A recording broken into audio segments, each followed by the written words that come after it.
শুনেন, একটা মেয়েকে, আপনি যে মেয়েটাকে বিয়ে করে আসছেন, এই মেয়েটা কি বাতাসে বড় হয়ে গেছে?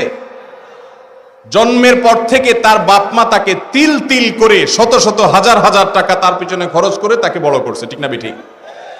তার পিছনে ঔষধ খরচ করেছে, তার পিছনে ভরণ পোষণ দিয়েছে, তাকে পড়ালেখা করিয়ে মানুষ করেছে। সে পড়ালেখা করে শিক্ষিত হয়েছে এই মহিলা, কিন্তু শিক্ষিত হওয়ার পর তার এই শিক্ষার আলো ছড়াবে কোথায়? আপনার বাসা, ঠিক না বেঠিক? তাকে সুস্থ সবল রাখার জন্য ট্রিটমেন্ট করেছে, চিকিৎসা দিয়েছে, ভরণ পোষণ দিয়ে বড় করেছে। তার এই পুরো জীবন থেকে উপকার ভোগ করবে কে? আপনি, স্বামী এবং স্বামীর বাপ মা, স্বামীর পরিবার, ঠিক না বেঠিক?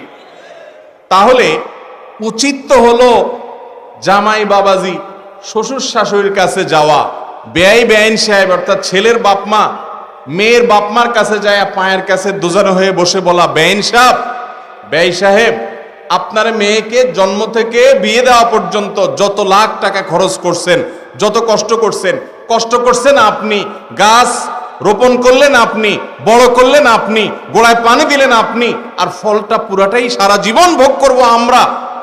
আমাদের তো কৃতজ্ঞতা থাকা উচিত। আমরা আপনার এই মেয়েকে বড় করতে যত পয়সা করি খরচ হচ্ছে সবগুলো আপনাকে দিতে চাই।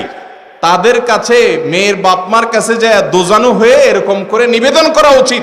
সেই জায়গায় উল্টে আবার তার কাছ থেকে যৌতুক আশা করেন, আল্লাহর জমিনে আপনার চাইতে বড় ছোট লোক আর কে হতে পারে?